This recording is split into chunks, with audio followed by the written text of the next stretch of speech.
Hi, this is Adam. Thank you for watching American Teacher on YouTube. If you haven't, please click subscribe and give me a thumbs up. And if you have any comments, you can leave them in the comment section below. Okay, today I would like to congratulate Taiwanese badminton duo of Li Yang and Wang Qilin, who won Taiwan's first Olympic gold medal in badminton on Saturday this weekend when they prevailed over a third-seeded Chinese pair in the finals of the men's doubles competition at the Tokyo Games.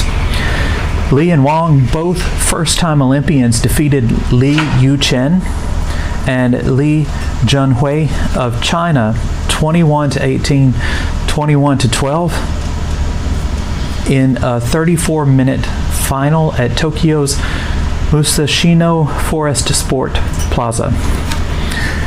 The victory by the Taiwanese pair marks the first time that Taiwan has ever won a spot for an Olympic podium, on an Olympic podium for the sport of badminton. As of Saturday, Taiwan had bagged a total of 7 medals in Tokyo, 2 golds, 2 silvers, and 3 bronzes, topping its previous best of 5 medals in 2000 and 2004. So congratulations, Taiwan. I know the Taiwanese people are very happy and proud of their Olympic players. So China was, however, not happy. China actually cut the feed of the video of the badminton final, in which the Taiwanese duo won gold, but actually the Chinese team came in second. They won silver. They didn't do poorly. They just didn't win first place. So the Chinese media censored the Taiwanese team's win. And that's not the first time that China has censored the Olympic footage at Tokyo. On the the second day, at the opening ceremony, China cut the video feed as Taiwan's team entered the stadium. But they did such a poor job of editing, of censoring, that they also cut the entrance of their own Olympic team, the Chinese Olympic team, entering the stadium. So they kind of shot themselves in the foot there. But that's how petty the Chinese government is. It does not even want to admit that Taiwan exists. So it's not enough that Taiwan is forced to compete in the Olympics under the name Chinese Taipei, which is a compromise that was reached after Taiwan boycotted the Montreal Olympics because they were not allowed to use the name Republic of China. So the compromise was reached for Taiwan to compete under the name Chinese Taipei. But even that was not enough for China. They still censored the Chinese team coming into the stadium this year at the opening ceremony. And they also missed the entrance of their own Olympic team. So I've talked about China's pettiness before. You know, every country has national pride for their Olympic athletes. Probably one of the biggest games I can remember in American history was when the U.S. men's hockey team, I believe it was in 1980, defeated the Russian hockey team during the height of the Cold War, and it was like a legend in America immediately. And I'm sure the badminton players winning in Taiwan are similar. So every country has national pride and pride in its Olympic players. its Olympic athletes.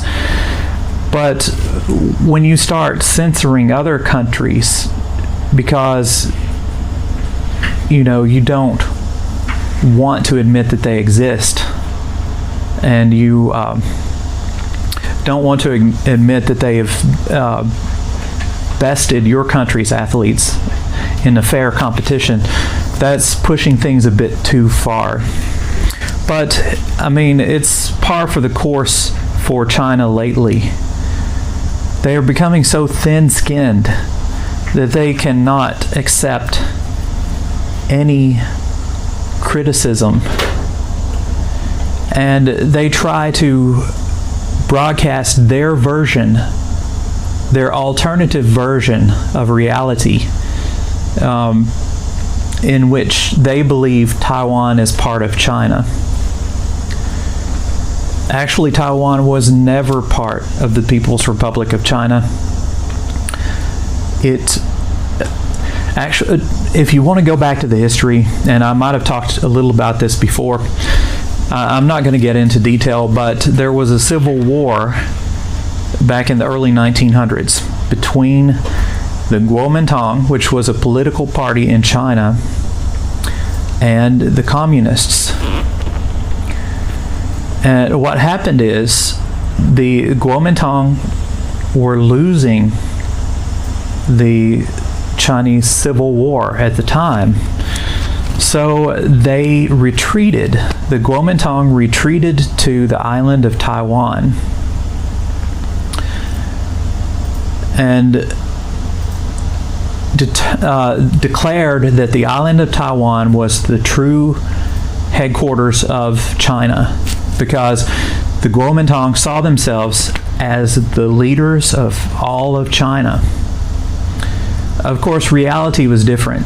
They had trouble with reality too. The reality was the Kuomintang would never be able to go back and take over the Chinese mainland. They just didn't have the support necessary, the military support necessary to retake the mainland.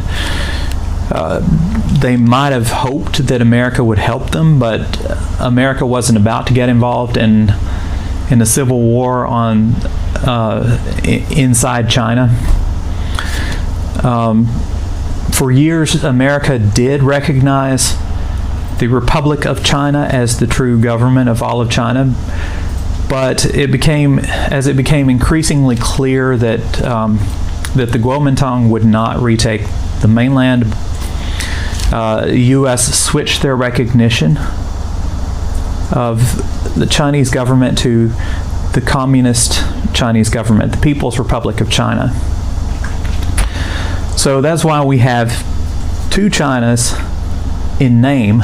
We've got the Republic of China, which in fact is Taiwan, and we've got the People's Republic of China, which is China proper.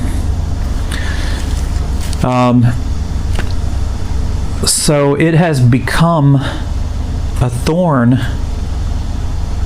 Taiwan has become a thorn in the Communist Party of China's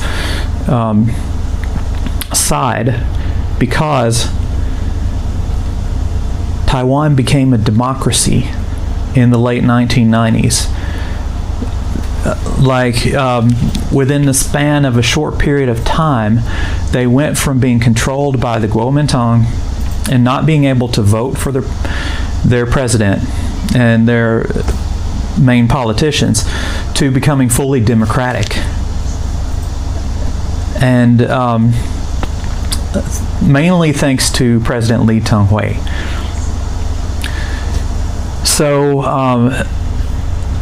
President Lee Teng-hui is an interesting story. I'm not going to get into detail about that, but he was raised in Taiwan during the Japanese occupation. Japan colonized Taiwan in the past. And after World War II, the Japanese basically handed Taiwan back over to the Kuomintang. So anyway, Lee Teng-hui was brought up in Japanese Taiwan, and he was a member of the Kuomintang Party. and he was made president through the Kuomintang. And then he became the first president to be democratically elected also.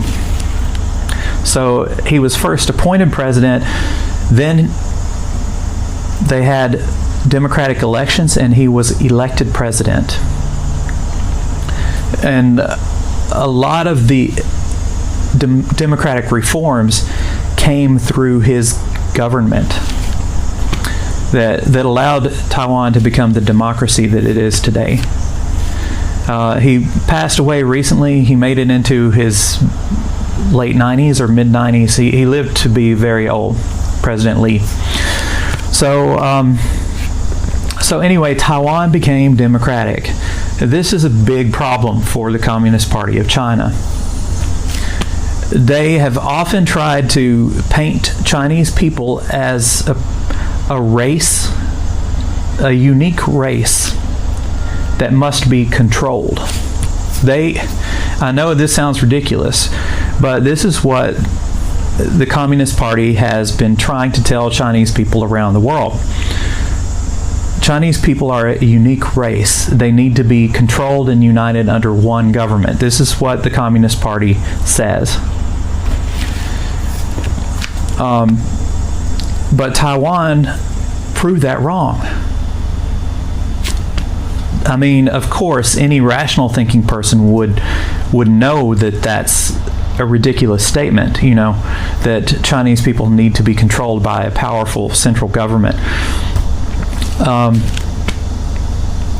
But Taiwan actually put democracy into practice. The first Chinese democracy in the world. Most Taiwanese people, their ancestors originated in China, most of the Taiwanese people today. So Taiwan has proven that not only can there be Chinese democracy, but it can flourish. Even during the COVID outbreak, even though recently we've had COVID precautions, Taiwan's economy has grown over 7% in the second quarter of this year. So Taiwan's economy is flourishing. Taiwan's people are flourishing. They are happy under democracy. They do not want China to take over Taiwan because they don't want an authoritarian,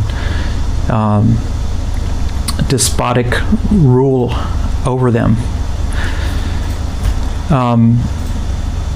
I think China is struggling to try to persuade Taiwanese people that they can be more powerful if they rejoin China. But the Chinese people are not buying, the Taiwanese people are not buying it. Because, I mean, they can vote for their politicians. They have ways to address their grievances to the government without fear of retaliation. Taiwan is one of the freest countries in the world, and the young people, that's all they've known. The people who are graduating from university now, the people who are starting their families, all they have known is democracy. They're not going to go to a totalitarian form of government. The elderly people in Taiwan remember the Kuomintang rule. And so some elderly people might be more amenable, but the elderly people are passing away. And China has to befriend the young people of Taiwan, and it's not going to do it by attacking democratic protesters in Hong Kong, putting people in prison for inordinate amounts of time just for protesting. They're not going to do it by censoring broadcasts and censoring news. And they're not going to do it by force either. Because if China were to invade Taiwan, they know the U.S. would be forced to respond under the 1979 law that was passed by Congress. The U.S. would be forced to respond. War would break out between China and the U.S., and China would lose. They might be able to briefly take Taiwan in the beginning, but if it came down to a war between China and the U.S., China knows it would lose.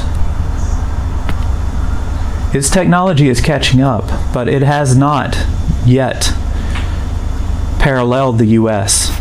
in military technology and military power. Also, China knows if it attacks Taiwan, it will be going it alone. The U.S. has already proven that other countries will back it up if it tries to stop the Chinese invasion of Taiwan. Japan has said so. Necessarily, Australia is a strong ally of America, and their country has recently been treated badly by the Chinese government. So for China, it's a lose-lose situation to try to take Taiwan by force. The people of Taiwan would be resentful.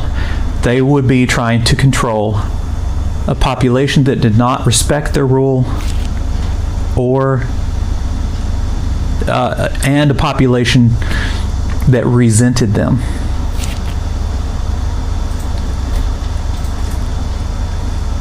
Now, you can take a country, but holding on to it is another matter, especially if the people are hostile. And the Taiwanese people, the majority alive today, have not lived under authoritarian rule like the people in China. They are not going to bow down to the threat of imprisonment. So my advice to China is to let go of Taiwan and take care of your own business.